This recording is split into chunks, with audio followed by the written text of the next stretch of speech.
sejle jorden rundt med mennesker ramt med sklerose. Så er der ikke rigtig nogen vej tilbage. Jeg er ikke et sekund i tvivl, da jeg har fået den idé, ligesom sådan en... Så vi står faktisk foran at skulle over Atlanterhavet. Der kommer et stormsystem op her fra Karibien.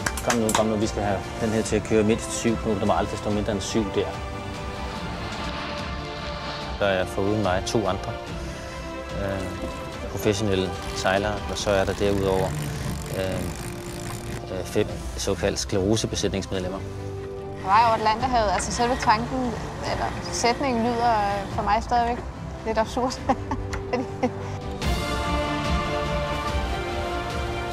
Det er jo ikke nogen badeferie, vi skal ud på den måde, så det bliver rigtig, rigtig hårdt. Det er der ingen tvivl om. Sklerosen har jo hidtil primært betydet en masse tab i forbindelse med mange ting. På den her måde kommer sklerosen også til at være årsag til den formentlig mit livs største bedrift. Vi skal ud på et eventyr. Jeg forventer, at vi skal ud, hvor vi prøver nogle ting, som vi aldrig har prøvet før. Hvor vores comfort zones bliver flyttet. Og stadigvæk også lidt skræmmende egentlig, når man tænker på, hvor mange tusind kilometer det er, vi skal tilbagelægge på åben hav. Det er vigtigt for mig at komme ud på den her tur, fordi at, jeg tror, at den vil bringe mig i kontakt med den, jeg synes, jeg var, før at jeg fik diagnosen. Den identitet, som man forsøger at opretholde, den er sklerose fortrinlig til at få gjort besværlig at holde fast i. Alt for ofte, når folk bliver ramt af den her sygdom, er for det første en angst naturligvis, og en total identitetstab. Det vi bidrager med omkring den her rejse er, at folk kan generhverve tabt identitet. En oplevelse af værdighed, og at ja, jeg er god nok.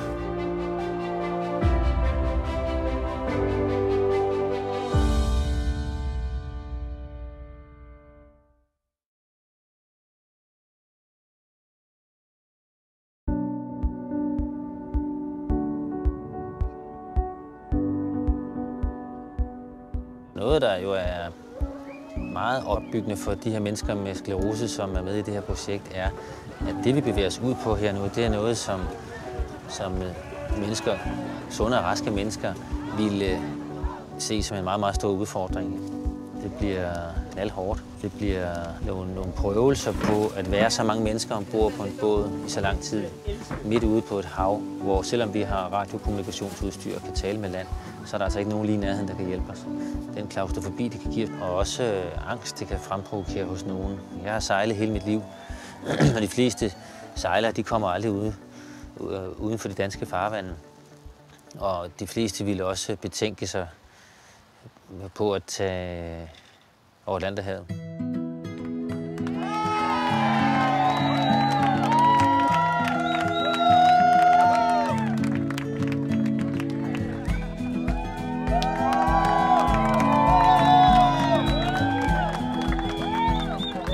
Afskedet fra Lissabon var rigtig rørende. Der var også en overraskelse, hvor der kom sådan en masse mennesker løbende med sådan nogle skilte, hvor der stod alle mulige guldkorn på. Det var ligesom at knibe en tårer. Jeg blev i hvert fald rørt. See you, Boston, Mark. Hej dag. Det var stort. Altså.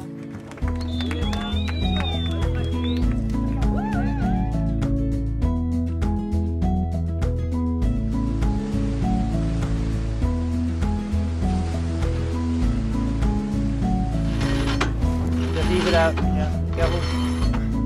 Lige i orden.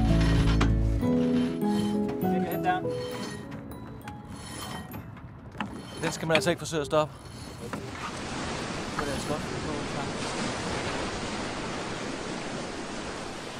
Den rute, vi sejler over Atlanterhavet, er med afsejling fra Lissabon, og så skal vi over og ramme Boston i Massachusetts på USA's nordøstkyst. At vi skal ramme netop den by har at gøre med, at der lige i starten af september er en stor sklerosekongres, verdens største, som det hele tiden har været målet, vi skulle over til. Nu er vi på vej, nu er vi inde på vej. Nu er vi i gang, kan vi sige. Nu er vi endelig kommet til land og er ude på det åbne hav, som vi har snakket om Der er langt til land, og der er langt til bunden. Og så også lige det der forresten med, at det gynger. Det kunne egentlig også godt gå hen og blive en udfordring. Så er der ned sydover, så vi får vinden i ryggen. Det betyder også, at allerede efter få dage, så er der ikke rigtig nogen vej tilbage, for så skal man ligge og banke i modvind tilbage. Så vi sejler ud. Selvfølgelig ikke helt ligesom de gamle portugisiske, hvor vi nu sejler fra Lissabon, søfarere, som sejler ud i indigheden. Men det er meget specielt. Vi skal lige bundfælde sig også.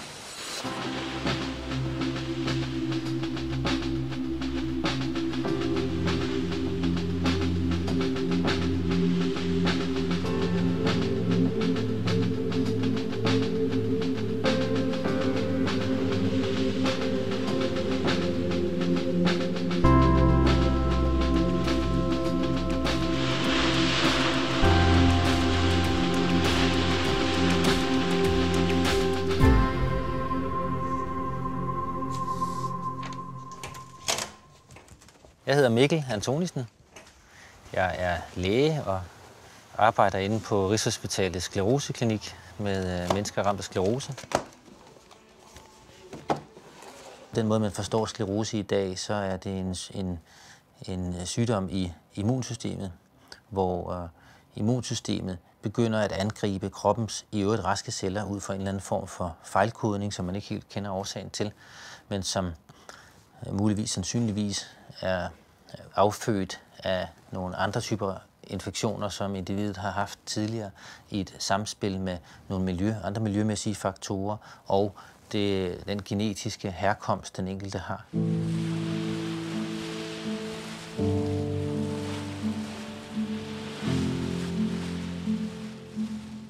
Min sklerose påvirker primært min gang, og det gør den ganske enkelt ved det, som der forstås ved fatigue. Når jeg har arbejdet en hel dag foran en computer, eller jeg har været i gang med et eller andet og koncentreret mig i en længere periode, så påvirker det ganske enkelt min gangfunktion. Jeg tror også bare, at jeg går ned lige og tager en lille en. Og der skal jeg så ligesom lære at styre mit eget energiforbrug i løbet af dagen. Sådan så jeg ligesom når hen sidst på dagen, før at jeg går på grund, kan man sige. Det kan godt være svært ved at udfylde en rolle på en arbejdsplads og et liv som sådan. Jeg er på vagt nu, ikke? Når man ved, at man faktisk hele tiden skal gå og tænke over, om hvordan energien skal bruges. Men det er der, jeg er udfordret, og det er min sklerose. Den er svær at forholde sig til, selvom man har haft den i 15 år. Ja.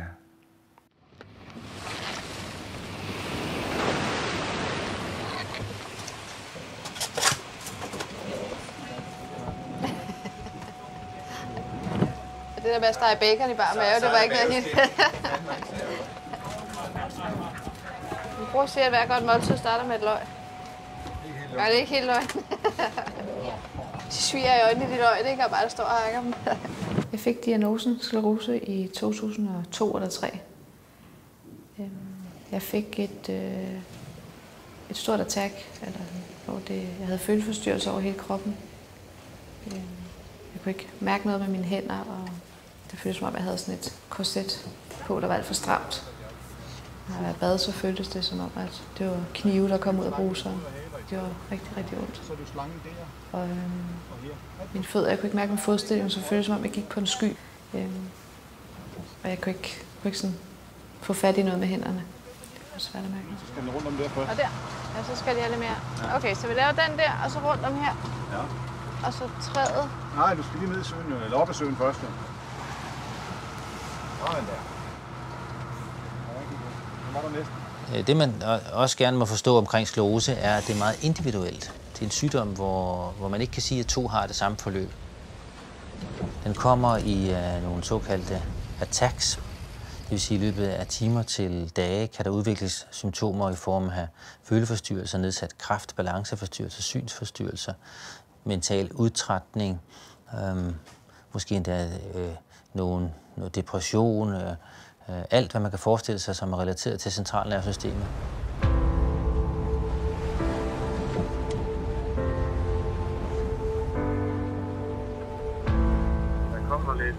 Der kommer lidt rusk, og for jer kommer det til at være i syd med en lille drej mod vest. I får en 25 knob, altså en 12 sekundmeter, fra en syd-sydvest. Ja, vi skulle holde os omkring bare 30, eller hvad? Iblandt siger man, at de skal holde den så vestlig som muligt og så lidt nordligt som muligt. Tak, Jan. Tusind tak, Jan. Ja, vi snakkes ved. Det var så lidt. Tak for det. Det er godt. Ha' det godt. Tak. Hej.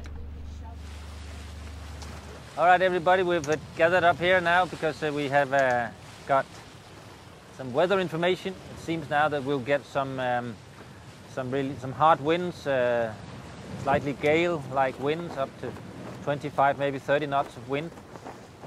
So we need to prepare the boat for this.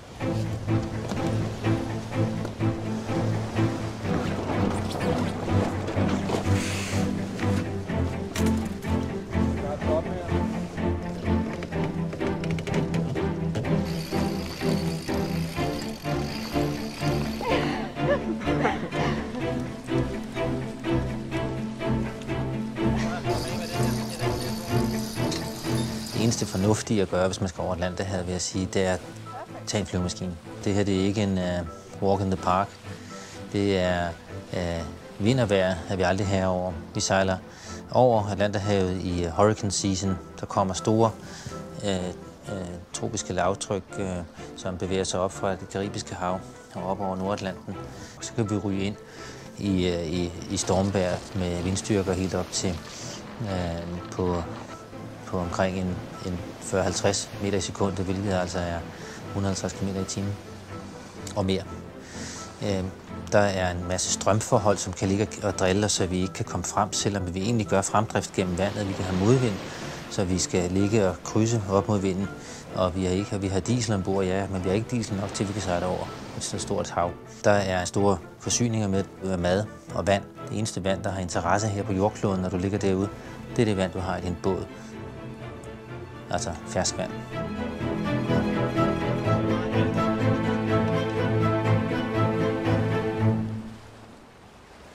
Nu skal vi ned og se vores kahyt.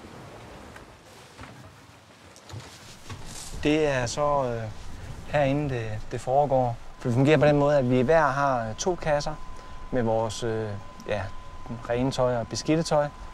Og så deler vi så ligesom lidt pladsen på hylderne, hvor Jakobs kasser er de øverste, fordi han sover øverst. Og mine de er så hernede. Det er mine 2 kasser. Med den her på, så ryger den ingen steder, når båden den ruller. Sengepladsen, den er meget, meget smal, og så er den faktisk også for kort. Den er bygget på den måde, at mennesker på 1,70 ligger bedre end mennesker på 1,85. Og det er jo ingeniørkunsten i at bygge både, at der skal være plads til alle størrelser. Det var sådan en hurtig gennemgang af min kahyt, så nu vil jeg slukke lyset og hoppe i køjen. Godnat.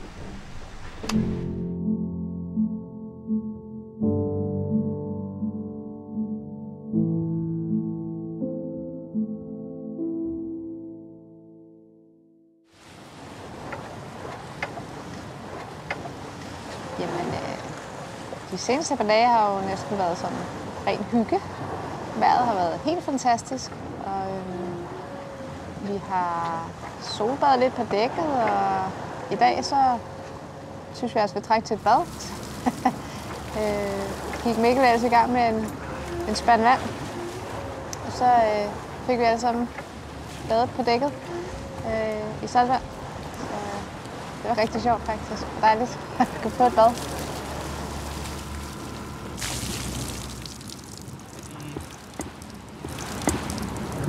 Koldeste 26 grader, jeg nogensinde har prøvet.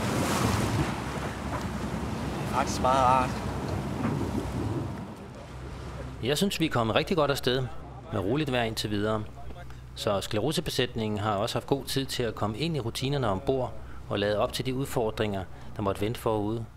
For Nordatlanten er utilregnelig på den her tid af året, med risiko for udmattende stormvejr, hvor udtrætning det er et stort problem for de skleroseramte, i det deres symptomer forværres under pres.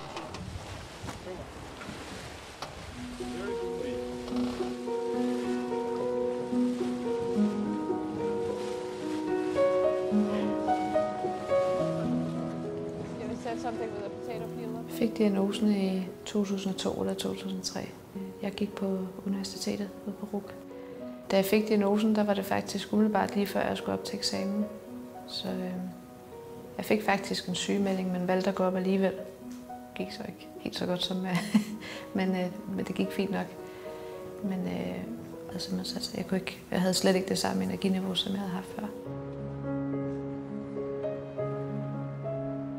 Jeg fik diagnosen i 2000, og den måde, jeg ligesom selv fandt ud af, at der var noget, der ikke var, som det skulle være, var ved, at min løbetræning begyndte at gå rigtig dårligt i forhold til, at mit højre ben begyndte ligesom ikke at ville følge med.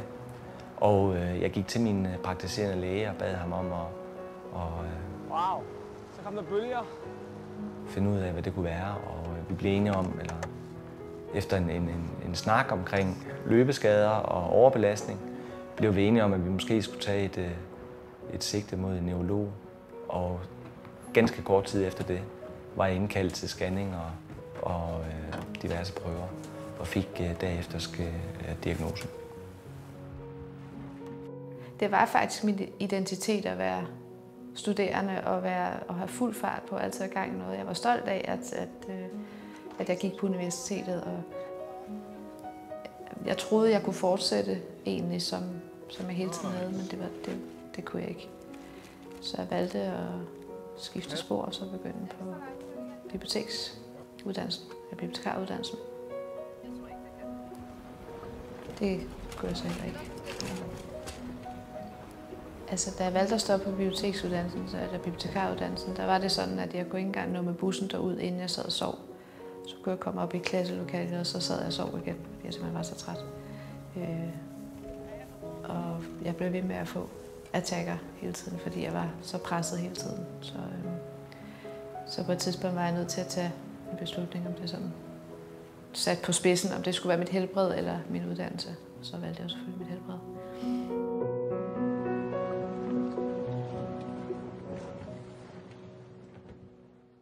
Mange holder op med at drømme, for de synes ikke, at de har ret til at drømme mere. Ja, det er jo forfærdeligt. I virkeligheden ser jeg også den her sygdom som en eksistentiel sygdom.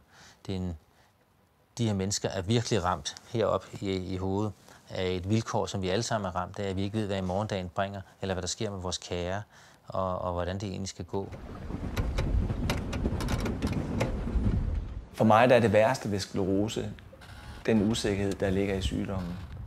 At man ikke rigtig kender sin fremtid. Det er der selvfølgelig heller ingen andre, der gør. Men hvis man har en diagnose som sklerose, så er fremtiden lidt mere... Så kender man risicierne i den fremtid, man har. Og på den måde, der bliver man jo nødt til på et eller andet tidspunkt at forholde sig til det.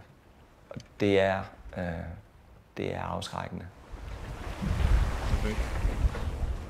Der findes folk, som ikke engang fortæller deres familie, at de har den her sygdom. Mange fortæller ikke deres arbejdsplads der, fordi de forestiller sig, at de er elsket på grund af en identitet, en identificering med nogle præstationer, de kan.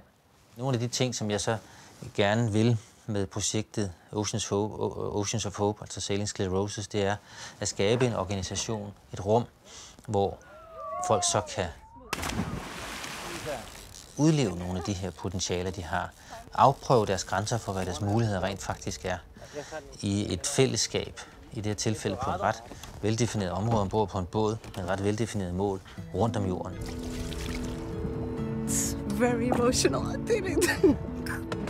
I never fished so big.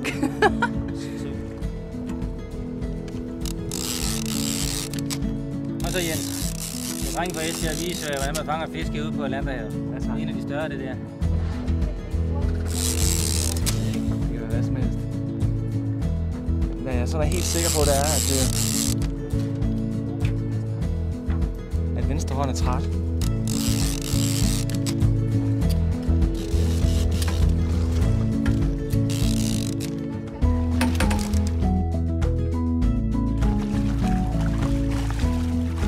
den i farven har der en kæmper.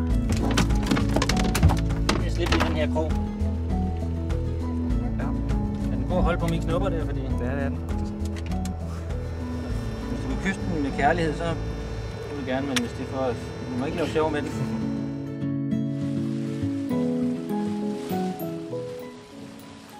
Det var meget hårdt for mig efter diagnosen, og efter at have prøvet at tage flere uddannelser, at måtte give op. Og netop når man er til nogen form for sociale arrangementer, hvis man skal ud til en middag, eller man skal til en rund fødselsdag, eller et eller andet, så spørger folk en, hvad laver du? Hvad arbejder du med? Og hvis man så ikke har noget svar, så kan man nemt gå hen og blive sådan lidt flov over, at man sidder der og ikke har noget arbejde. Altså mange af de venner, jeg havde, da jeg fik stillet diagnosen, var jo studiekammerater. Og der er faktisk ikke ret mange af dem, jeg snakker med mere. Da jeg ligesom faldt ud af det miljø og flyttede langt væk, så har det været lidt svært at holde fast. Men man kan nemt komme til at føle sig ensom med den diagnose, fordi det er meget svært at forklare folk, fordi om det er noget med noget træthed og noget med noget, eller det må du tage dig sammen.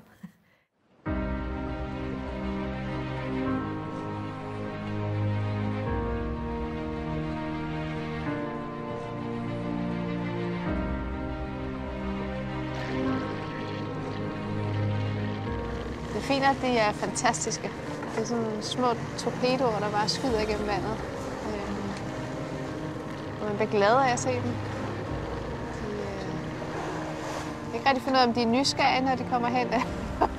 Eller hvorfor det er, de egentlig kommer. Men det er fascinerende, at de gerne vil svømme sammen med os et stykke tid, og så forsvinder de et eller andet sted hen igen.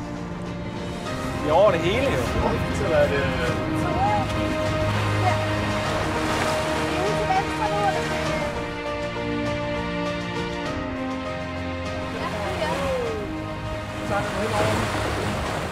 Ej, der er 4! Og aldrig har jeg set så mange delfiner før i hele mit liv. Hvor mange så vi sådan i rundetal? Så kom der jo 2-3 stykker, så kom vi derudefra. Er 25 for mange, har jeg set? Nej, det tror jeg bestemt ikke, der.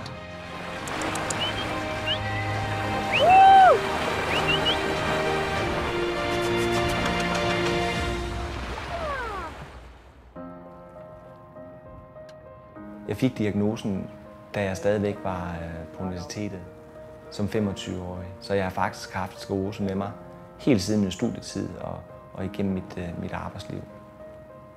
Jeg vil sikkert også have den med resten af mit liv. Efter en 10 års tid begyndte det dog at være svært at lægge den sådan helt i baggrunden. Og jeg begyndte sådan at være besværet på fatigue og på gangbesvær. Og de sidste 5 år har så været tiltagende i forhold til besværligheder med sklerose.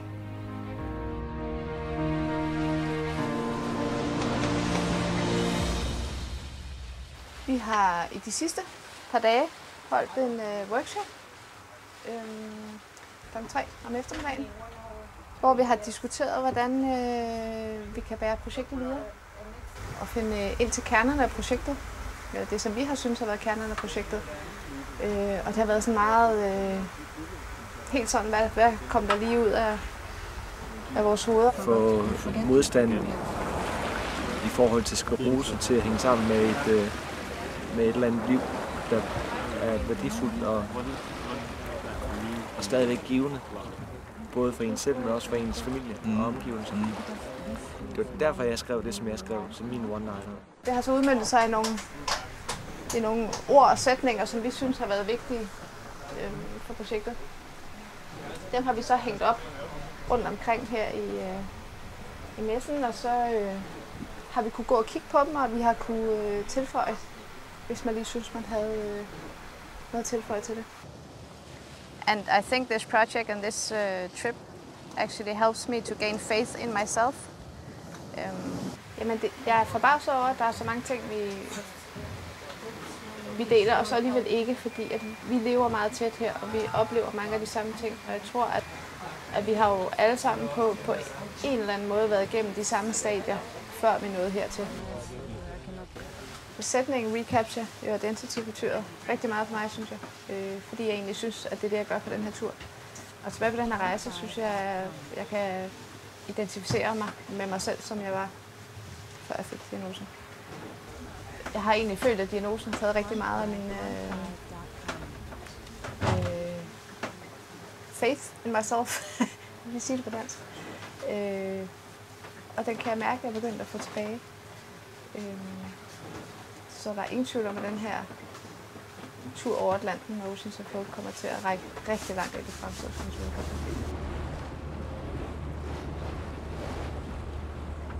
Den her tur her, den får jo i høj grad mig til at tænke på alt muligt andet end sklerose. Og det er jo nærmest en befrielse i sig selv. Det kan også få mig til at føle, at jeg kan mere end det, som man til daglig måske synes, man kan. Og udfylde nogle af de huller, som man har, fordi man ligesom har bremset sig selv i forhold til at gøre, hvad man gjorde engang, eller tænke nogle tanker på en måde, som man ikke ville have gjort, hvis man ikke havde sklerose.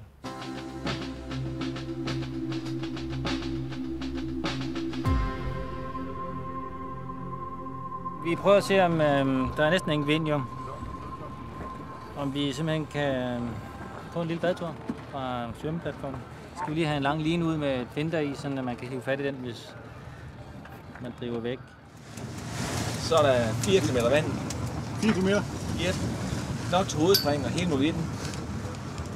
Nej, det bliver ikke hovedspring.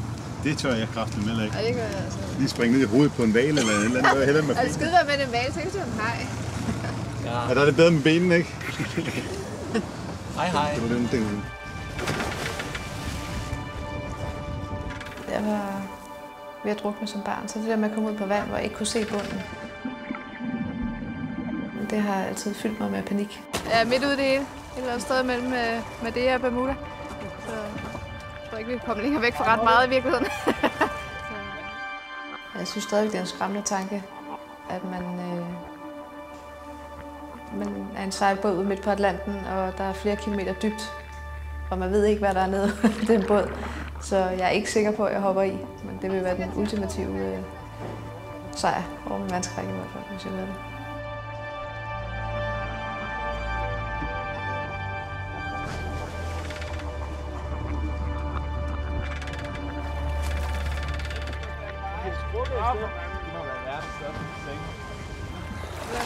Har lavet en bombeteam. Jeg er ikke helt modig nok lige nu. Jeg er stadigvæk glad bare, at jeg kommer ind. Det gør du helt af dig selv.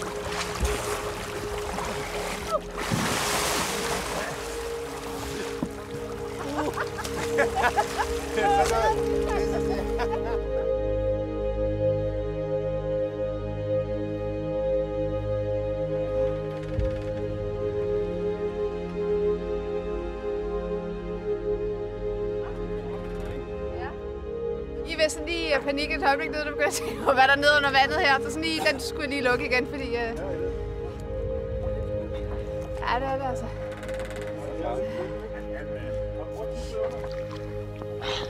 Hold fast!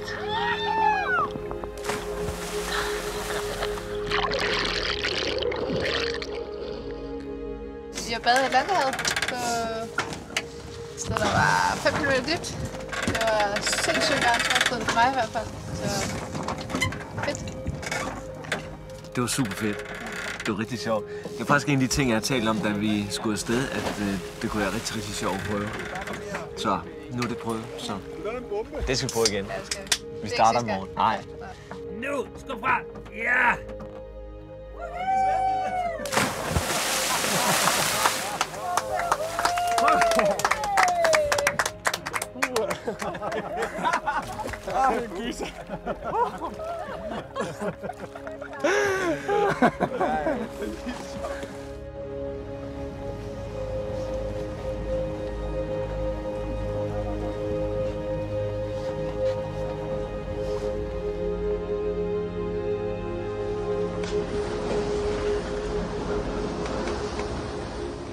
Jeg synes faktisk, jeg sad og tænkte over, den anden aften, at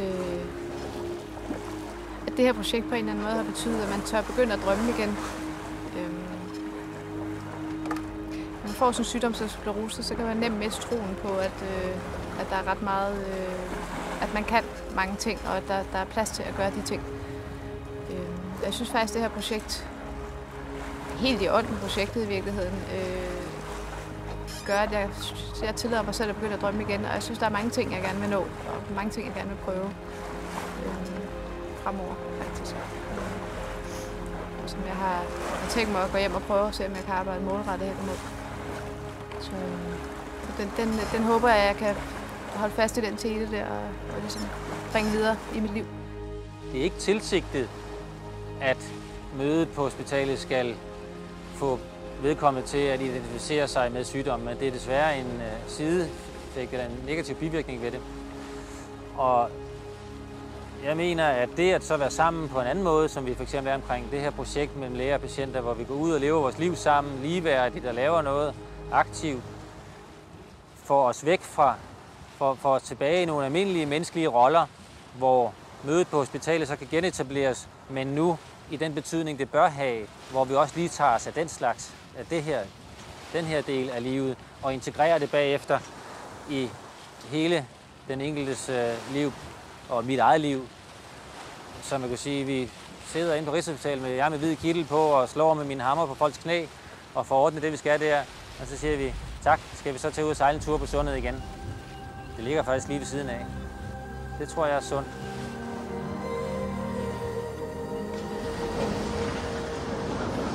Vi er over halvvejs nu og har fået opbygget et rigtig godt sammenhold ombord. Alle støtter hinanden, og vi er blevet et meget stærkt team. Nu har jeg også lige set vejrmeldingen, som siger cooling, muligvis storm, så vi får virkelig brug for kræfterne inden længe.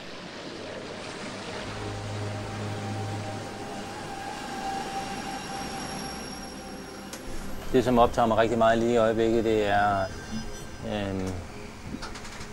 er, at vi skal nå Bermuda. Jeg kan se, at der er 368 sømil til Bermuda. Og det er søndag aften, og vi skulle meget gerne nå Bermuda tirsdag aften. I hvert fald ikke senere end onsdag morgen, fordi der kommer et stormsystem op her fra Karibien. Man kan se, at det danner sådan en hvirvel den her vej. Det er den måde, lavtryk bevæger sig mod uret på den nordlige halvkugle. Og her har vi altså også på vej mod Bermuda. Her har vi orkanen, stormen på vej mod Bermuda. Bermuda, hvem kommer så først? Det vil vi meget gerne have, at det er os, der kommer først. Hvis ikke vi kommer først, så bliver vi nødt til simpelthen at blive ude til havs og ride stormen af. Og det har jeg bare ikke lyst til, fordi det skal man ikke spøge med, og det vil være en kæmpe belastning for besætningen. Så derfor så er jeg sådan lidt i øjeblikket, den der kører, kom nu, vi skal have den her til at køre mindst 7 knop, der må aldrig stå mindre end 7 der. En ret alvorlig sag. Stormvejr i Nordatlanten.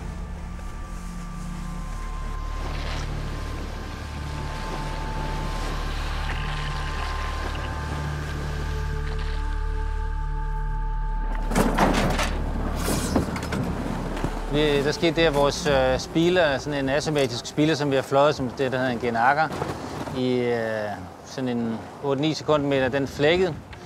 Det var meget godt, det nåede at ske lige inden det blev mørkt, for det er altid sjovere at stå og rode med op på fordækket, når det er lyst. Det var rimelig voldsomt, når sådan 150 kvadratmeter sejren, der bare siger flæk. Det var nok bare et spørgsmål. Det er hele vejen op, eller hvad?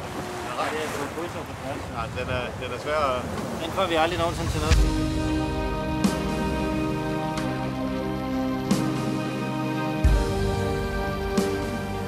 Vi får en vejrmelding om, at det kommer til at blæse rigtig meget om natten, og det gør vi klar til, at alt bliver suget fast. Og vi starter aftenen, den er helt stille og rolig, og pludselig begynder det at blæse op.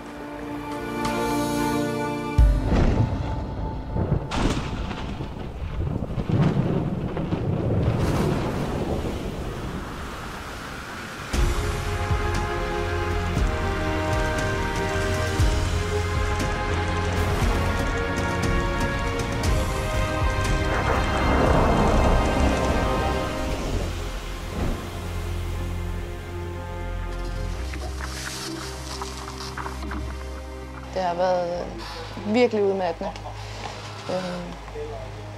Jeg var også på nattevagt først af natten i går. Jeg har ikke sovet særlig godt, fordi hun er blevet kastet rundt ind i sengen. Det har været som en rutsjebane hver gang, så man simpelthen lettet, og så synes man, nu er på vej ned igen. Det har været lidt ligesom at køre i rutsjebanen inde i Tivoli, tror jeg. I 20 timer, i regnvejr.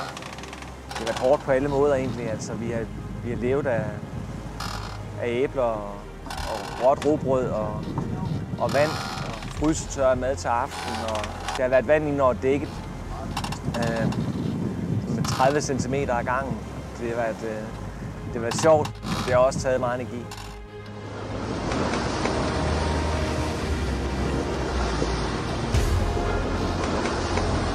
Det har været super udfordrende, og det er præcis det, jeg har taget med for. Det er for at blive udfordret. Sådan en oplevelse ude på havet. Det er både paralleller til det at være menneske, men også til det at have MS. Vi vil gerne kontrollere og styre alting. Det kan vi bare ikke.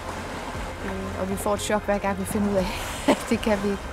Det er også spændende. Det er jo også det, vi gerne vil have. Altså, så det har været fedt at prøve, synes jeg.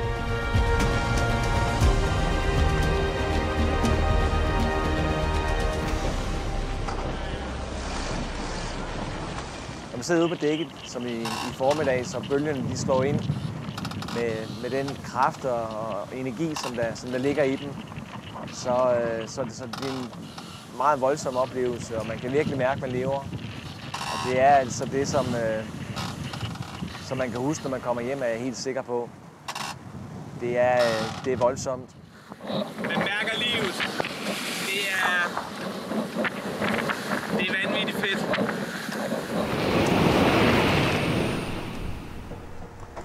Jeg sidder og kigger på det seneste vejrkort, vi har fået ind her i morges, omkring det her stormsystem, der er på vej op ned fra Karibien op mod Bermuda. Seneste melding, det er jo så, at det kommer hurtigere, end man først havde antaget. Og det betyder så, at vores gennemsnitshastighed, som tidligere gik og piskede, skulle være mindst 7. Den skal være mindst 8.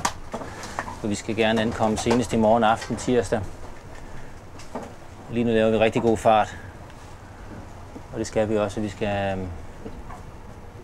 skal være fremme i morgen aften, for ellers så får vi en ordentlig røvfuld.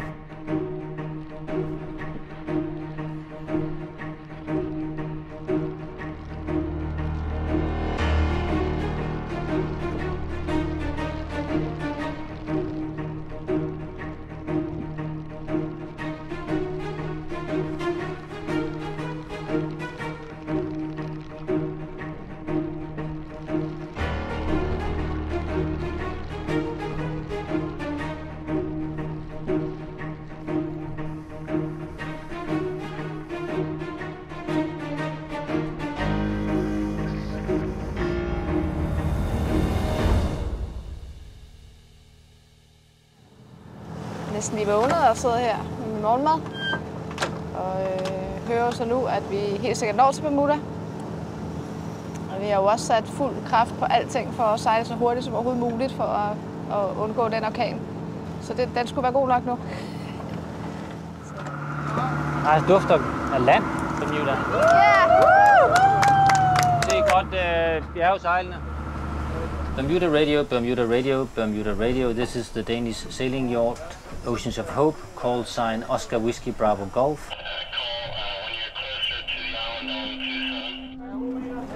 Ja, tak.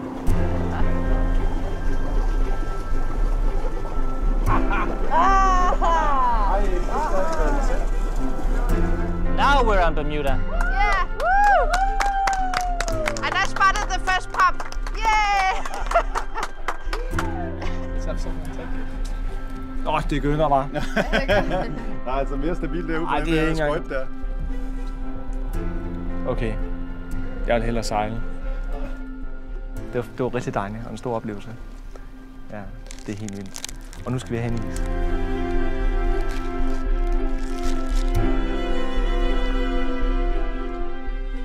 Det var godt, at vi kom frem før stormen. Man kan faktisk se, at det er på vej. Men derfor er jeg også så lettet nu over at stå her. Hvad er det nu?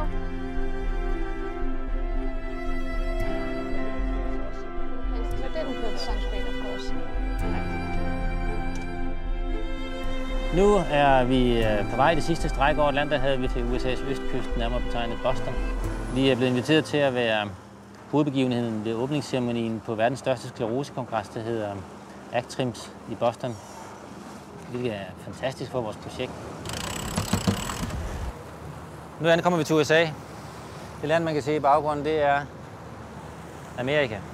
Vi er sejlet fra den gamle verden til den nye verden. Vi har udlevet vores drøm. Vi har gjort det, vi sagde.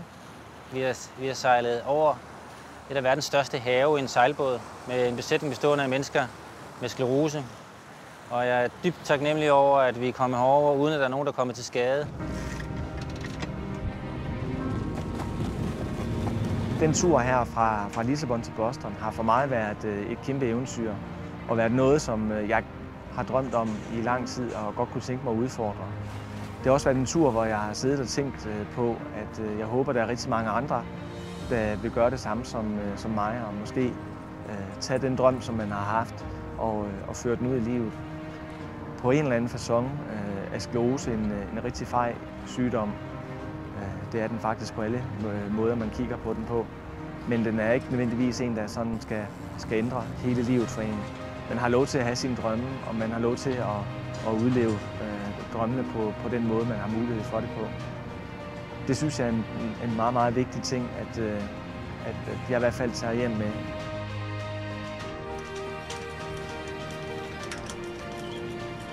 Det er meget mærkeligt, at det er ved at være slut det med sejladsen. En times tid mere, så er det det. Det er både spændende at komme til Boston, men det er også, jeg synes, det er også så trist, fordi så slutter det hele. På den her rejse, jeg har opdaget, at jeg kan nogle ting, som jeg faktisk ikke troede, jeg kunne mere. Hvis man først har opdaget det, så får man også mod på mere. Og for sklerose, så kan det godt ramme kognitivt, og det har jeg nok sådan lidt været lidt bange for, hvor meget jeg egentlig kunne i forhold til det. Det har jo gået rigtig fint. Og jeg synes også, det har givet noget på selvtillidsbogen, at man ligesom det der med at turde drømme igen, og det der med at turde forfølge et mål og opnå det. På den her tur har jeg ligesom fået den tro på tilbage igen, at der er stadigvæk en masse drømme, som kan opnås og som kan opfyldes. Og dem skal jeg begynde at forfølge igen.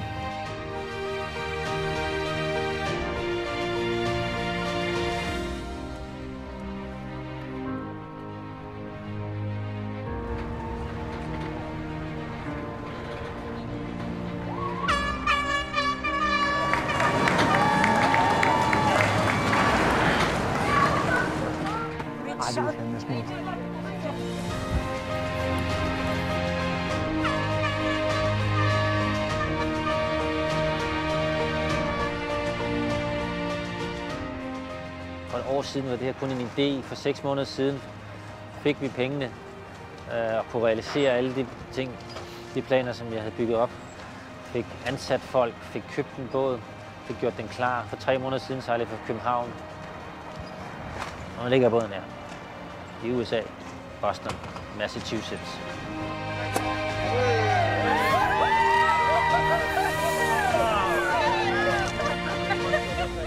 Jeg glæder mig til, at vi skal præsentere vores projekt til åbningsceremonien, hvor vi er blevet hovedbegivenheden.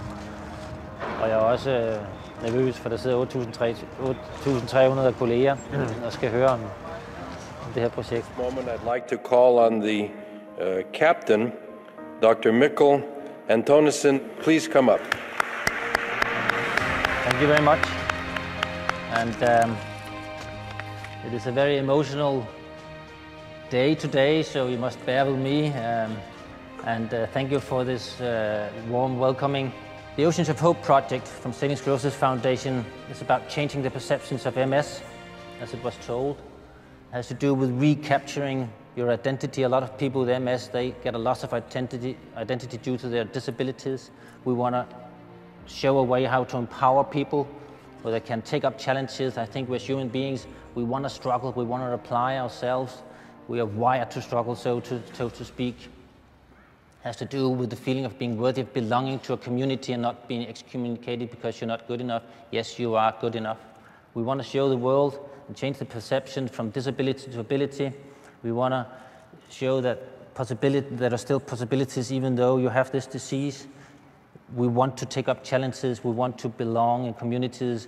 Being on a sailboat is just like that. What we're doing now is a tribute to you, and I would like to invite my crew on the stage, please.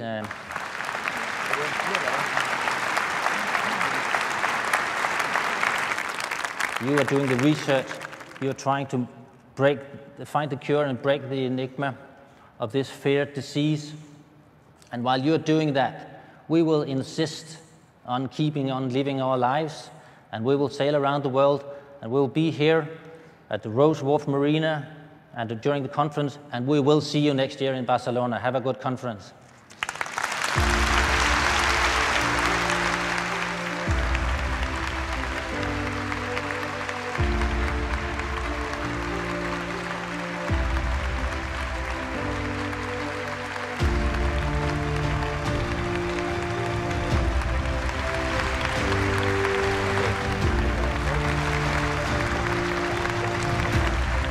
Thank you very much.